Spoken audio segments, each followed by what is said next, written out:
Hello, fabulous clinicians. This is Jo, and this is Private Practice coming to you on Thursday, the 22nd of February, 2018. I had to double check what the day was.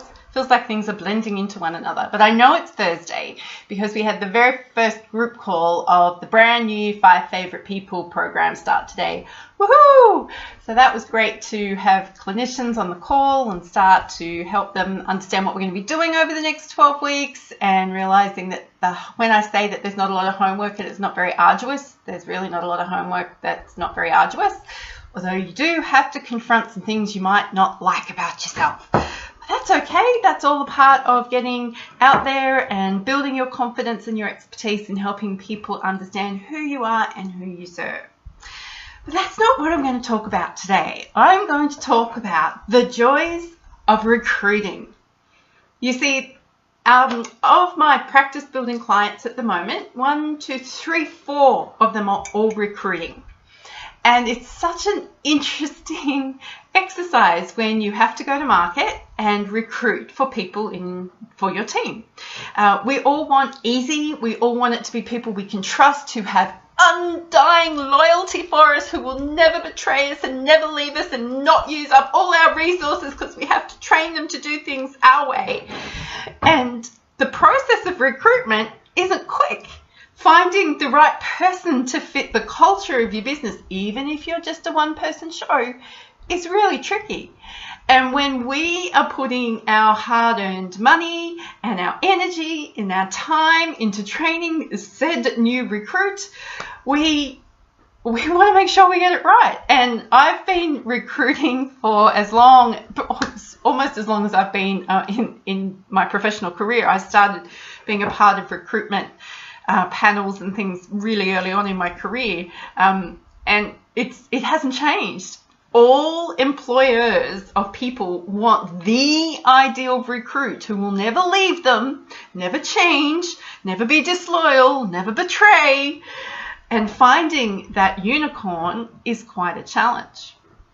That being said, there are a lot of people out there who are trying to get a job who make it really hard for us to actually offer them employment. One case in point, this client of mine and I wrote a fantastic ad, very, very informative ad, because the role is a highly structured operational role. It's a busy role. It's a practice management role. It's a busy role, and it's for a growing business, and it's for an incredibly agile business. So it's not corporate, it's a entrepreneurial enterprise, and this person needs to be able to be agile and flexible and be able to pivot on the spot and not need everything from A to B to C to D, which is a really big ask for people who are administratively and operationally driven.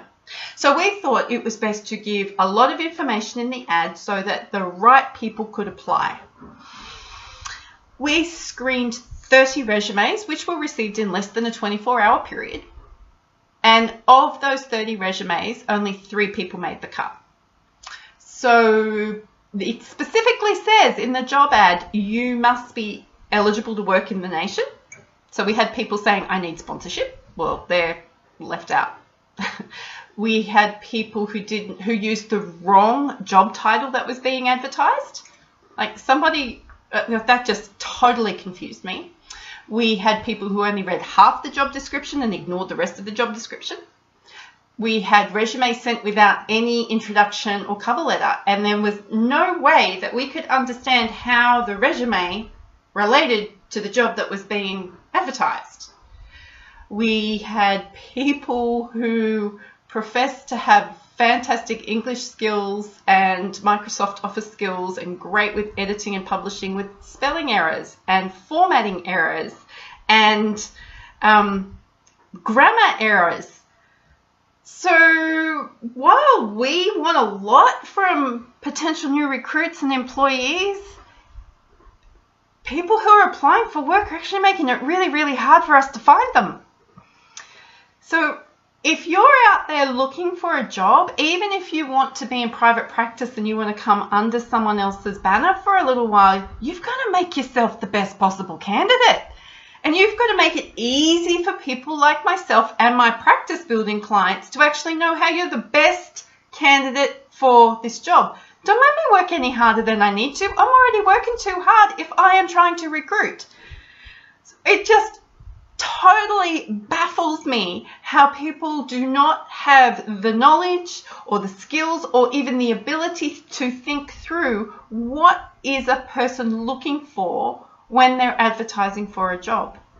Now, I have a very, very specific way that I help my clients recruit, and it was very easy for us to cull 30 resumes down to 3 and make 3 offers of recruitment. Of interview. And there will be a rigorous interview process as well, because we want people to self-select out. If they're not going to be the right person for the job, we need them to go away and not waste anybody's time. And if that means we end up with no candidates, well, then we just put the ad back up and wait for another 30 in less than 24 hours. So as an employer, recruitment is really tough. And I get that as a job seeker, being employed can feel really tough. But we have a massive mismatch going on here where people who are asking for employees aren't asking for the right thing, and people who are asking to be considered for employment aren't addressing what employers want out of an employee.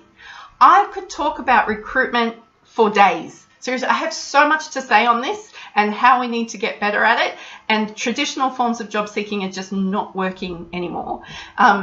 Well, they haven't been working for years, but that's okay. We will get there. So if you're like me and you're looking for staff, or you've ever wanted to recruit and you wonder why it's so hard, and you wonder if you're going to get it wrong, and you wonder if you're going to get ripped off, and you wonder if someone's going to betray you, welcome. You are normal, and we can't 100% manage that risk, but there's a lot we can do to mitigate the risk and minimize the risk.